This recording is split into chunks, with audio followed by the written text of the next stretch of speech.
And the cash registers, no. And mainly though, because like when I first heard the backing track, and I started singing to it, imagining this like underwater love business going on. Yeah, I imagined like three women, although they were Amazonian. I imagine that all the time as well. Really? Anyway, and then suddenly, like about a year and a half later, Levi's do this ad, and there's mermaids, and then this guy falls in the water, and he was the model that I always thought was really very tasty as well. And then suddenly he's in there as well, and it's just like synchronicity. It's a bit spooky. But like the day when you find out, right, it is going to be us doing the Levi ad. Yeah. What is that like? Because I mean, like every band, I mean, it's almost a guarantee of success. If Levi's choose you to do like the music for one of their commercials, it is almost a guaranteed hit. I mean, what was the day when you were like, we got a Levi's ad? Well, it was sort of like that, but we couldn't say that because it's not sure, and if it is sure, you can't tell anyone because then it won't happen. So it's like this big secret. So, it's a bit difficult, But at the same time, it was good because we were all a bit worried when we first signed. We had this image in our heads of if we did really make it, would people be knocking on our doors wanting to know all our life secrets, bribing our mates, telling all the juicy bits. And it's like with Levi's, it meant that we didn't have to sell ourselves too much. It's just the song just went all over the world, and we sort of kept quiet for a bit. All right, and now here's the big question: how many countries did you get to #1 in? Well, really, Italy.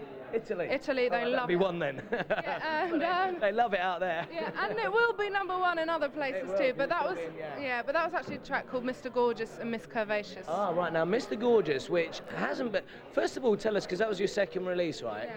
Tell us how come it hasn't been released over here, because there is quite an interesting story that I think all that lot should know about.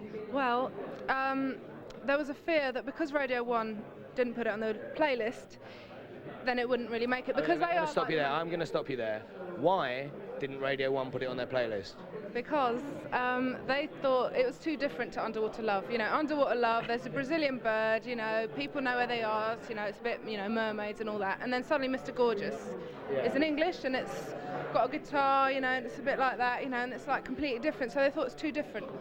So Radio 1 have this power, right, that says, because basically, I mean, and this is for everybody watching as well, if you don't get on that playlist, basically you're in big poo-poo, to coin a phrase, aren't you? Because, that's what, a huge amount of people that listen to radio and buy records listen to Radio 1. So if you don't get on that playlist, you're not going to get heard. Yeah, I mean, people are being, deprived of hearing new sounds. Do you know what I mean? And it's a shame because I think, how are people going to know what's out there if they're already, like, there's this filtering system that says you want Britpop, you will have Britpop, Yeah.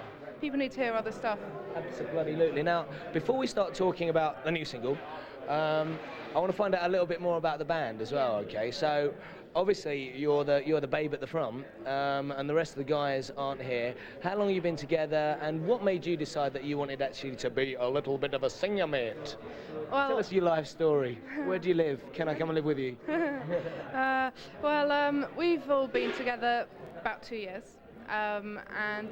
We've all got this love of Brazilian music, so that's sort of the common. You are actually half Brazilian as well. I was born in Brazil, and I came here when I was 8. My mum's English, and so we've got this love of Brazilian music because it is just music from the heart, and it hits you here, hits you everywhere.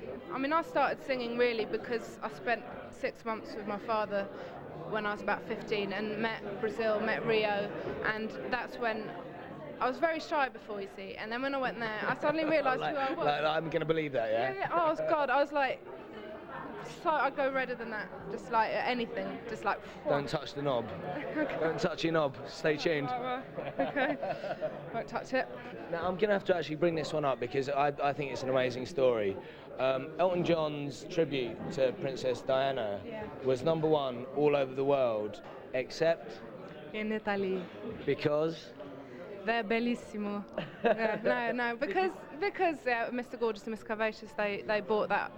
She kept them off #1. Now, obviously, I mean, there's still hundreds of records sold, so it's great, and loads of money still goes into the fund, but you were more popular than that track, which is just incredible. How did that make you feel? Well, it was rather nice. Yeah, it was nice. And I mean, Lady. It was bloody lovely. Yeah. It wasn't about Lady Di. It was 'cause just about obviously, getting new music in, and we're going to do a lot of tracks for charity in the future, and we'll give it all to charity. Well done. All right, now tell us a little bit about the new single. First of all, you're going to have to tell me what it's called, right? Because I can't quite get my tongue around it, as the actress said to the bishop. Well, I heard you say it quite nicely earlier, so I think you should try it again. Okay. Joga Bossa? Nah, shit. Nah. No, it's Joga Bossa. Joga Bossa. Come on, more. Joga Bossa. I'm starting to melt. You know, like that advert where it's like, the ice begins to melt. I'm starting to feel like a little bit of a limp piece of lettuce hearing you say that. Can you just say what it's called again? Joga Bossa. God, can you imagine that? Can you imagine that? Now, I'm going to ask you a couple of weirder questions now. Right. If you could see yourself as a piece of confectionery to be purchased from your local sweet shop, what piece of confectionery do you think that would be, Nina? Turkish Delight. And why is that? Have you been asked this before? That was an instant answer. No, I can't say that about myself, can I? I don't know. Juicy. Now look, the new single, which we're going to see the whole video of now, is out on the 24th of November. Rush out and buy it because Radio 1 are going to play it.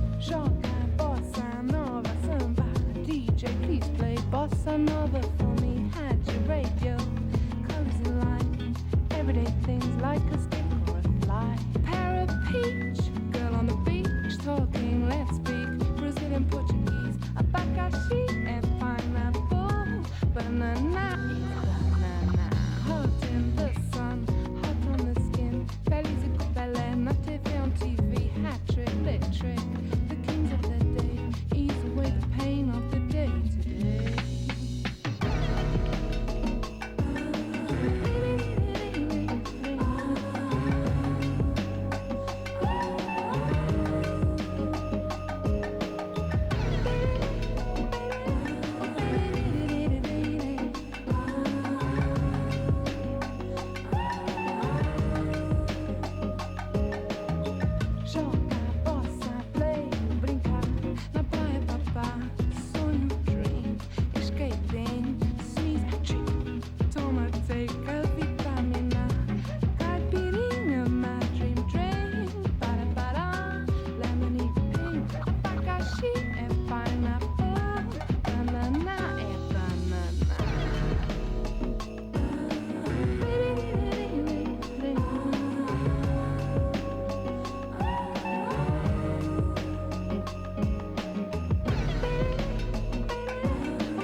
Traveling, you can come too. To smoke is for mine, escape, escapar, samba, joga bossa, nova samba, joga bossa, nova samba, joga bossa, nova samba, joga bossa, nova samba, joga bossa, joga bossa, nova samba, joga bossa, nova samba, joga bossa, nova samba, joga bossa.